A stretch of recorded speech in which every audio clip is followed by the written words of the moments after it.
Yeah, excited about the unit that we have, and look forward to going to work the next couple of weeks as we continue to prepare for the upcoming season. And one thing about this group and a little bit of the culture that in coming here, Coach has done a really good job with the way they work. From the first day we were here, they work extremely hard. They practice hard, and really on both sides of the ball. So that's been a joy, and look forward to continuing to improve there.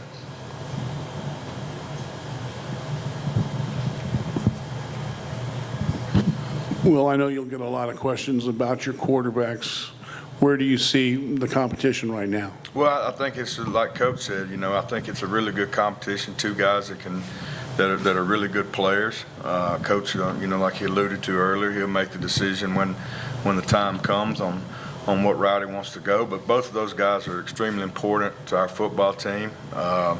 And we'll go as far as the quarterback position goes. And those are two really good players to kind of start with a unit with.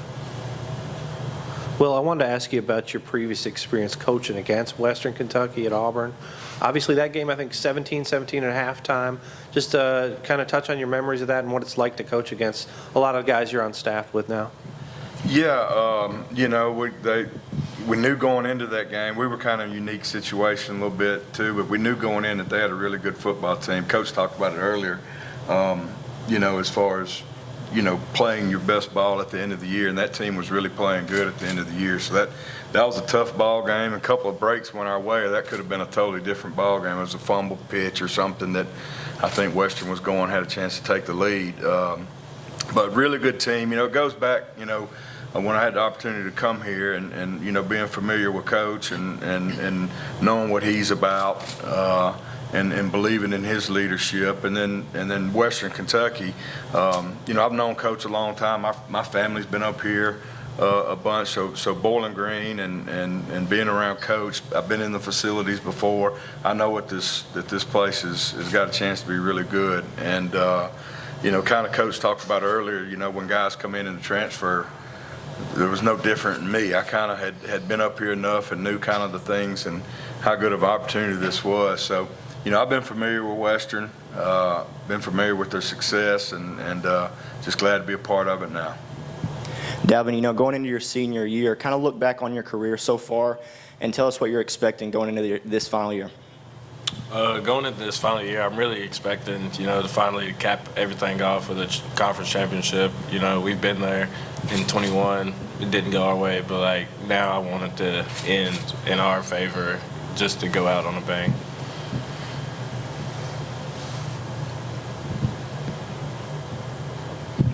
Easton, I want to ask you about opportunity here. Your career is kind of typical of a lot of guys at Western in that you got a chance to play early, and it looks like you have more opportunities as things go along. Just kind of tell me what it's been like to play here at Western. It's been great, coming here my freshman year as a walk-on and just being able to get opportunity to earn a scholarship, but now to really be a key part of this offense. But I'm no different. I'm just like everybody else. I got to fight for my spot in this camp, and nothing's handed to me still, so I'm just excited to show the coaches what I can do in camp. For Easton and Dalvin both, when there is a quarterback battle like that's going on right now, what's it like as the receivers kind of working with both guys, being part of that from on the other end, and what do you kind of see from both guys that you're kind of eager to get out on the field with? Really both quarterbacks, they have their both weaknesses and strengths, but from a receiver standpoint, we just got to, get timing with both of them, because once the season gets here, we really aren't going to know who's going to be the guy until then. So, we just really got to get timing with both of them or whoever's next up, really. I think the coaches do a good job of rotating them within PRPs and stuff, making sure they're with the different groups. So, I think that's probably the biggest thing. Like he said, not knowing exactly who it's going to be, but trying to be precise with both of them. So whenever we do find out who the starter might be, we're ready to go with them. for Easton and Dalton. Last year's season had the ups and downs that Coach talked about. Do you feel like, I don't know if underachieve is the right word, but you felt like you maybe left the opportunities go that last year and made up for it at the end, but just overall, how do you look back on it and going into this year? Yeah, we for sure definitely left a lot last year that we definitely could have made our way. Just missed a few plays here and there through games. But with the staff we have this year and the guys we have this year, I don't see us missing too many of those opportunities this year. I would say with the talent we had last year, anything short of a conference championship would be leaving some on the table. But I feel like we have just as much talent, if not more, this year. And with the new coaching staff, with Coach Friend, I think this is a year to get it done, get a conference championship. Well, I just want to check in with you, too. You're an Alabama guy. You've coached against them a few times in your career. Probably not for an opener. I was just wondering, how would you approach that, just getting your team ready for that environment, that level of opponent right out of the gate? No different. I mean, really, we kind of have a motto, it's about us, it's not about the opponent.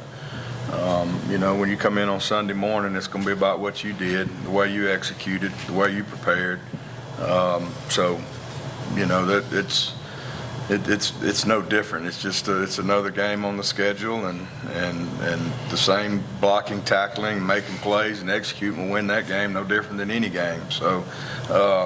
No difference, and the key to this thing is getting better every week, and that's all we need to focus on is how are we better tomorrow, how are we better the next day, how are we better the next day, and you keep doing that, and then you have a chance to get what both these guys talked about getting. So that's the main focus, not the opponent. It'll be about us. Obviously, schematically, and those things are different each week, but the main focus will be us.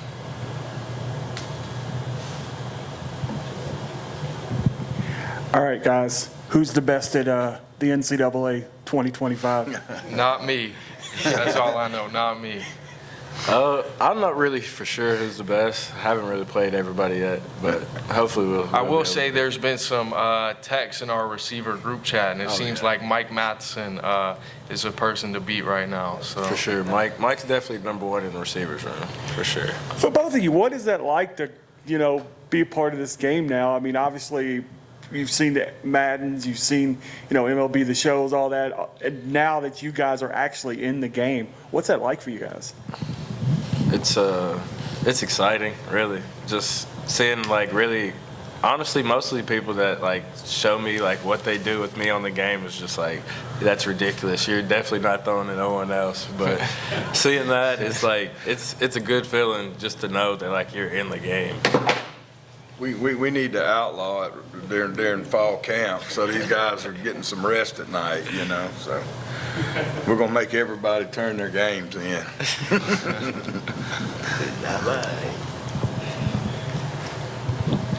Yeah, Easton and Dalvin, wanted to ask you guys about obviously the success of Malachi Corley getting drafted, and what's that experience like to kind of see him get drafted as high as he did and be in the Jets camp, and what did you guys learn from him while he was here on the Hill?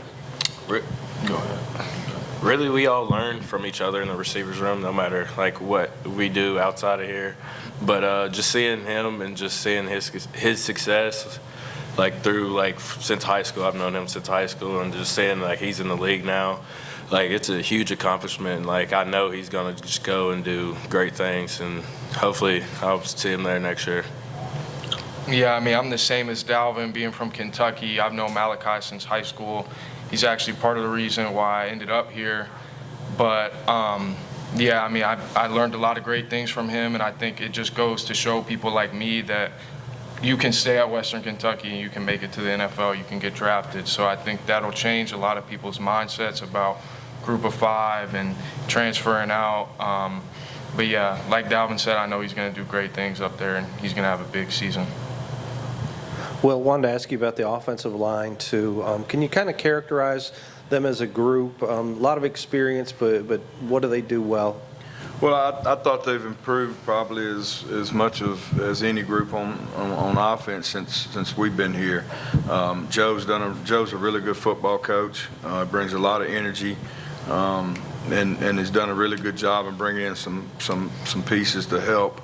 But there's competition there that when we first got here wasn't there. Everything that you do in this sport is, competition makes you better. I think that's one of the things that, the receiver room has a lot of. There's a handful of guys that can play. So, you may be a starter, but there's somebody right behind you that's pushing you, and it's going to take everybody as it does in the course of the season. But I think the offensive line has improved a bunch. They're still a work in progress. We still need a couple of guys to step up. But they've improved a great deal. The one thing about this unit, I think we've got depth in all the positions. I think we've got guys that can push each other. I think we got guys that can provide quality reps, through the course of the season. So that's a big positive. Anything else for Coach or Easton or Dalvin? Awesome. Thank you, guys. All right, guys. Thank y'all.